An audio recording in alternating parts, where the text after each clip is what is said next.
Today, we're going to be talking about what I'm calling the 5 traits of a happy and healthy family. And what we're really talking about is family culture and drawing upon those principles that create a family culture. And for those of you who've listened to the podcast before, you know that I truly believe those things that help an organization and a business be successful, the things that help them have a healthy and thriving culture that causes them to succeed, those same principles can cause your family to succeed. So we're going to talk about some of those characteristics or traits and how we have applied them to our family, whether we have done it intentionally or accidentally. And yeah, just share with you some of the results we've seen and what we feel makes a happy, healthy family. So family culture, a lot of people understand the word culture in terms of a broader sense, but they're not sure what it has to do with family. And so I like to just say that it is the DNA of your family. It's what makes you you. It is what people can expect when they stop by your house unannounced. It's what your kids can expect when they come home after a long day. It is what family members can expect. People know what they're going to get because your family culture is a result of the way you handle problems, how you interact with people, what you believe and what you value. And when those things are done over and over and over again, it creates a culture. And so there are some things that we can do over and over and over again within our family to actually create a healthy culture for our family. So Noelle, why don't you share with us one of the characteristics that you think contributes to a healthy family culture? Well, I think a big one is, the people in your family actually enjoy spending time together. It's kind of a important thing to have a healthy, happy family culture. And it's obvious when that's not the case. Yeah. So Yeah. I think that if you notice that you're all really just very snippy, kind of mean, sarcastic, not really listening, maybe not really connected, finding reasons to not be together, that should be a little bit of a red flag that maybe you need to, tap in and see what's going on with the family culture. Mm-hmm. Yeah. And I think we as parents can create opportunities for especially our children to enjoy one another. And we can be intentional about creating opportunities to spend time with one another. I think that a lot can happen organically in our home, but some of our best moments are when I put it on the calendar and I make it happen. And there have been many times when I start to see us getting snippy and we're not getting along. And I'm like, oh, we haven't been together having fun in a long time. And then I put it on the calendar. But doing it ahead of time and having a rhythm of opportunities available for us to enjoy each other's company, I think that really sows incredible seeds into our relationships. Yeah, absolutely. And the more you do it, the more that bond is going to grow too.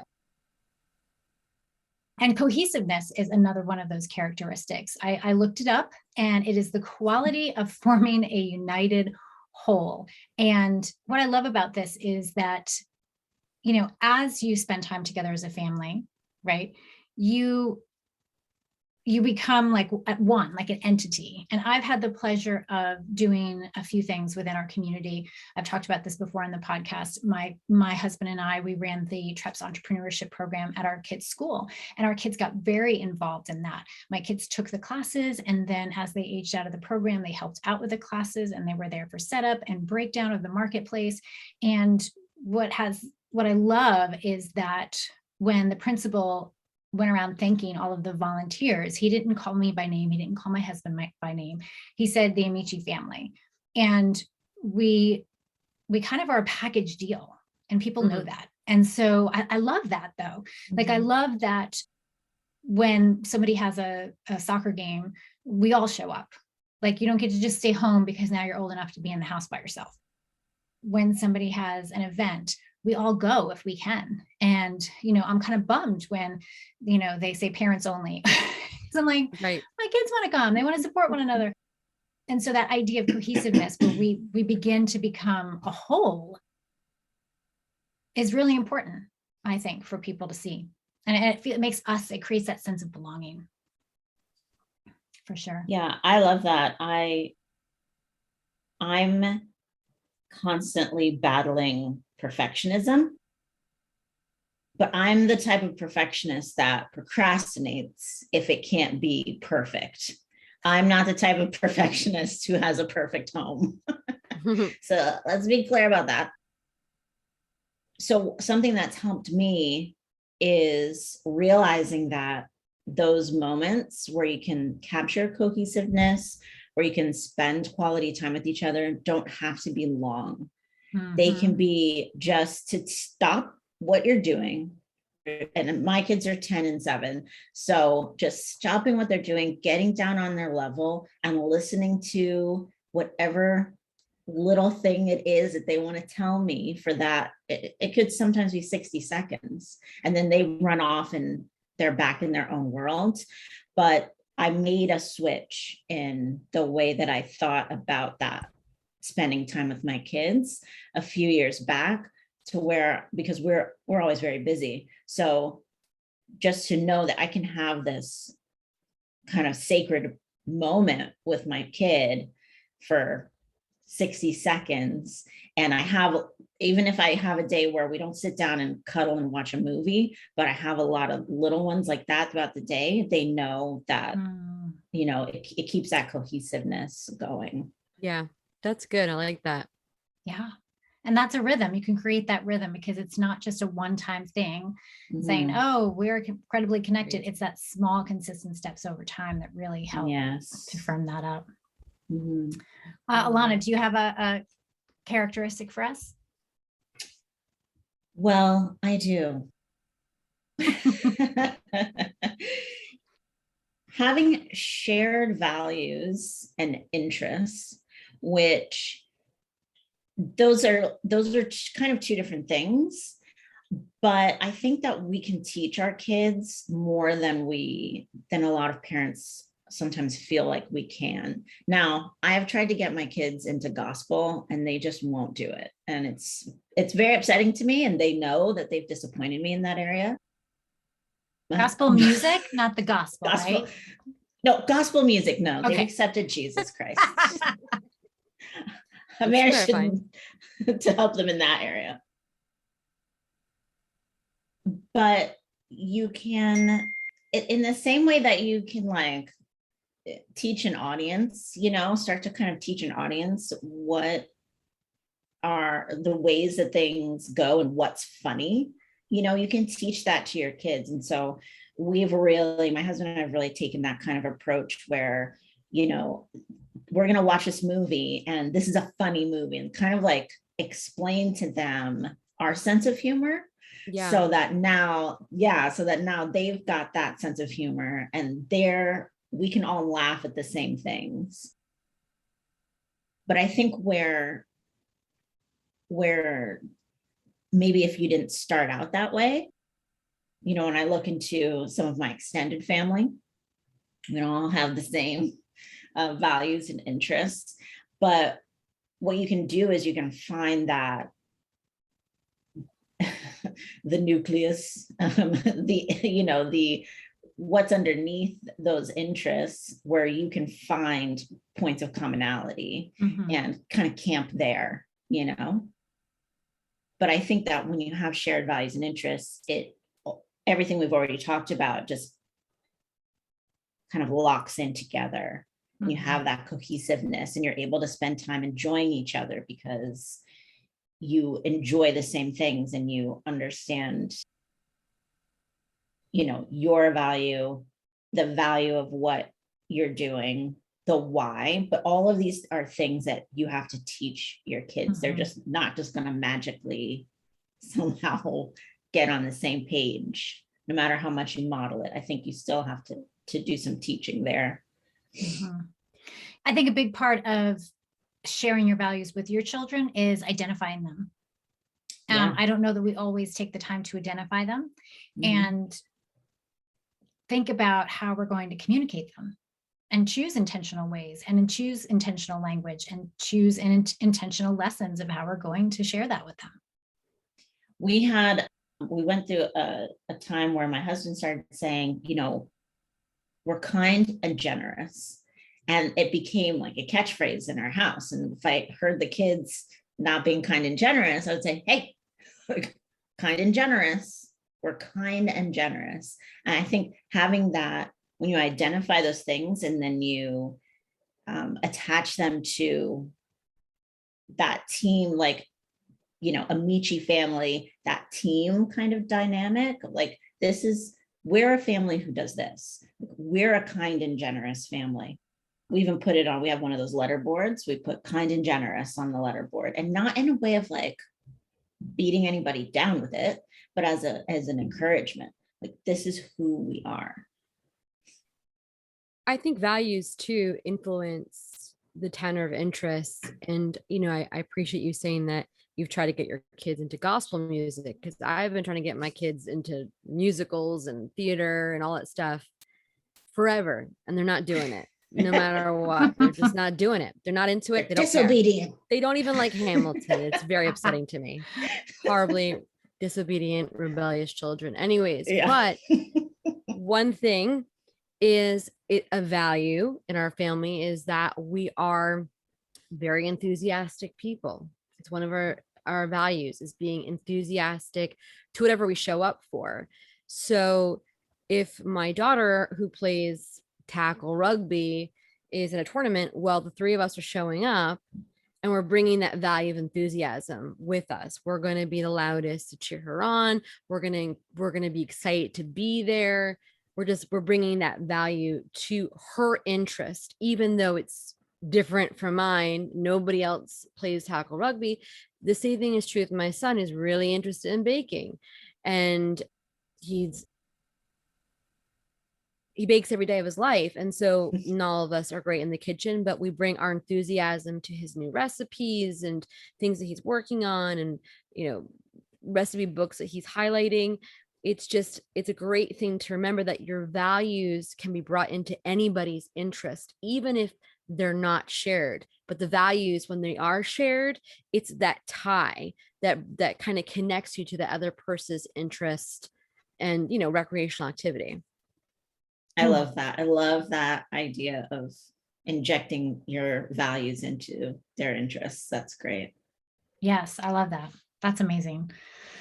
Which leads us to the next one, which is an expected pattern of activities. A healthy culture has an expectation of how we are supposed to behave. And again, this isn't about perfection. It isn't about getting it right. Isn't it about acting a certain way? It's not even about like looking like you're, have it all together. This idea of an expected pattern. So, Noelle, you mentioned bringing that value and being enthusiastic for our siblings. I mean, heck yeah, I don't have to like baking to love your cookies and eat them every time you make them. And, for us, like I mentioned earlier, my kids expect, if you don't have other plans, you're coming to the game. And our family, much like I'm sure yours, like you're expected to go to church on Sundays. You're expected to be present for, family meetings and to put your phone away at the table. Like there are a certain of expectations. And when people follow them, it creates safety. It creates, especially kids. And even I just feel like in these days, like I just need to know what to do. I just need to know there's an expectation of me. I just need to know what comes next. And I think that's a real big sense of security for kids to know what's expected of them, to not be making every decision on the fly. I mean, I know for me, I'm feeling definite like decision fatigue, and I have to go back to like, what are our values? What are our standards? What is expected from me and from the kids? Because it's exhausting making every decision on how I feel that day at that particular time and this season. Yeah, it's just too much. And I just love the comfort of that expected pattern. I think you do a really good job though. I mean, just, we're friends, we live in the same state, we get to hang out together. I think you do a really good job at communicating the expectation and the pattern of activities. You're really good at like letting everybody know this is what's happening this weekend. And I know you've used like different like practical tools to help you do that, shared calendars and stuff like that. But I think the reason why you're so successful, and one of the things I want to get better at, is being able to communicate and remind everybody this is what's happening. And if you've got something else different planned, now's the time to speak up or forever hold your peace, because you're common. I've got teenagers who do have different schedules sometimes. So I think you do a really good job at, communicating what the plan is. Yeah, for sure. Alana, you're up next. Give us one. Okay. Interpersonal connections that are stable and predictable, even in difficult times. We have this thing that we do every night. So our kids used to fight over who got to pray, do the night prayers at bedtime. And so finally we were like, we have to figure this out because this is annoying. So not for any holy reason, just because it was annoying. So my daughter does Monday, Wednesday, Friday. My son does Tuesday, Thursday, Saturday. And then my husband and I trade off on Sundays. And then whoever's turn it is to pray, that's whose room we do it in. And that's also who brushes their teeth first. Okay, see how we've... An expected pattern of activities. But so at the end of all of that drama, we always say, I love you, Jesus loves you. And so we have this thing where you always say goodbye when you leave the house. You always say, I love you. You always say, and we didn't even tell them you always say Jesus loves you, but it became such a pattern that we were getting off the phone with my mom the other day and they said to her, we love you, Jesus loves you.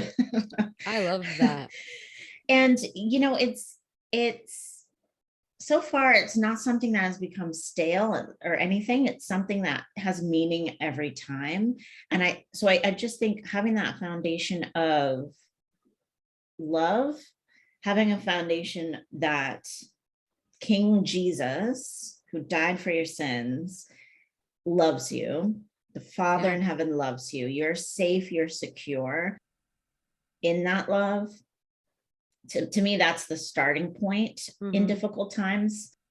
We've been through a lot of difficult times in the last number of years that, without getting into all the details, kicked off with my daughter going into the hospital with croup. And then a month later, my son having a febrile seizure while we were in another country. And then just a year of many close family and friends dying. And it's just been wild. And it hasn't been good up until very recently, when of course you moved to Florida and you're living in paradise and you suddenly can't complain about anything except the humidity. But we were able to maintain stable, stability and predictability with our kids. We kind of you circle the wagons, right? When times get tough. Yeah. And it's always been very important to me that our kids know they can come to us with anything. I really work on my reactions to some of the things that they come to us with. And so that they know that I'm a safe person, not only a safe person to come to, but I'm the best person to come to. And daddy's the best person for you to come to. And good. We're always going to love you. We're always going to listen to you, not going to try to cut you off, tell you what you need to do, boss you around in that moment. Yeah. So I think that that's what we've tried to do, is lay a foundation of love and trust, and also set ourselves up in their lives as the most loving and trustworthy people that they could ever even think of to go to. That's awesome. I love that. So good. I love you and Jesus loves you. That's so powerful. I'm gonna steal it. Yeah. Take it. I'm gonna take Spread it it around to my around kids tonight before they go to bed. I love it. As the resident mom of teenagers here, I think that this is really important, because as I've navigated my kids and their hormones and their mood swings, and the world is going to end at every situation they find themselves in, every friend that excludes them. I've had to learn not to react or Mm, to get triggered by their rejection of me Mm, in that moment. I think that mm, has a lot of, and I think that a lot of being able to maintain that is getting to know ourselves, understanding our triggers, getting mm, healing and wholeness from some of the things that maybe would cause us to be triggered or cause us to react in a way that's unkind. Because I think for me, the one thing that I've always wanted my kids is I never wanted them to not know what they could expect from me.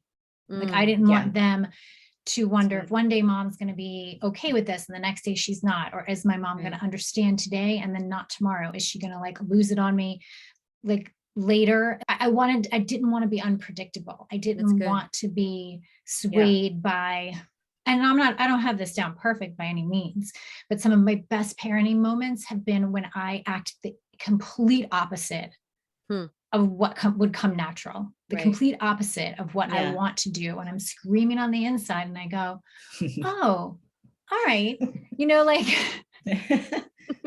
or I'm That's great. holding, Poker or I'm even face. holding information back that I just found out about my daughter because I'm going to strategically, with a smile, share it with her later. Like these, but I want her to know if she calls and she's had something to drink and Yeah. she doesn't have a ride home, that I'm not going to lose my what on her in front of her friends, but I'm going to pick her up and I'm going to love on her because she made the right choice instead of getting in a car with someone else that's drinking. So creating that safe space by being predictable and knowing, deciding ahead of time how I'm going to deal with some things. You can't always guess some of these things you're going to go up against, but Mhm. yeah, that predictability and stable connection where she, you know, sometimes I like to surprise her. I mean, I surprise her with how I respond. I'm Yeah. much gentler and kinder than she expects. And so that just has made our relationship better. And it's made her the person that I'm the person she wants to come to. And so it takes practice. It takes, you know, getting healing and health and being self-aware. You That's know, really good. this is such an important characteristic that I think is almost more important than any of the other ones because, I grew up in the church. I grew up, my parents were born again Christians, first generational Christians, amazing parents. And now I'm pastoring a church, I'm in ministry. And the thing I hear a lot from folks, and I get it, is the reason why they walked away from church and Christianity is because their parents were one way in Mm, church or around people and then another way at home. Wow. mm, And I think this can be so applied to even the fact that who we are needs to be who we are, mhm, and having that response, like even, Kimberly, you're saying like if your daughter drank too much and she called you and you had the response of going picking her up and treating her with love and kindness, how many stories do I know of people whose parents just flip their lid because you've embarrassed them, where people find out, like it becomes how it makes them look. And instead Mhm. of taking that moment to love and show grace and teach and lead, and I'm There sure would be a there are consequence. consequences. It's not like yeah. you're just going, oh, yeah, drink as much as you want, honey. I'm your private Uber. But I think that the fact that you're consistent in your response is what is so, it really actually models the heart of God. He is the Mhm, same today, yesterday, and forever. And we're mhm, not going to get it perfect, of course not. But if we mhm, can be not hypocritical and we can, like, be who we say we are, mhm. that really is going to speak volumes into our kids' faith. And Yeah. they're definitely going to be like, my parents weren't perfect, but they were real. Mm. And I think that is so, just so valuable. I love what you both shared about this. And it's really highlighting for me how important it is to just be predictable in the good and in the bad. Mhm. It's really Yeah. cool. Yeah. All right, Noelle, give us one. Yeah. This last characteristic is, something I think we're working on as a family. And it's not because we're, terrible people, but we're learning to be people who know we can count on each other. It's not just for the big things, it's like the little things. And little things can be like, I can count on you to take the garbage out when I say you're supposed to take it out, or when it's, supposed to be out, so that we're not having to drive it to the dump. I know that sounds so small, but this is the kind of stuff that can that can affect your family culture.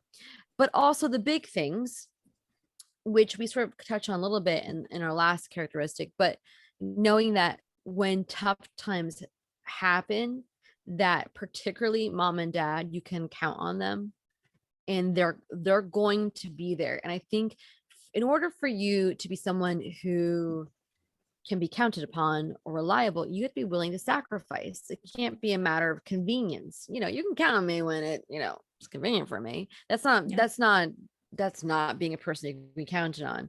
And I think that's something that, I have to constantly remind myself that there's an element of sacrifice that I'm going to have to be willing to make, so that my kids know they can count on me, but also they have to make a sacrifice for them to be able to count on each other. An example I was thinking of is recently, you both know this, but the listeners probably obviously don't.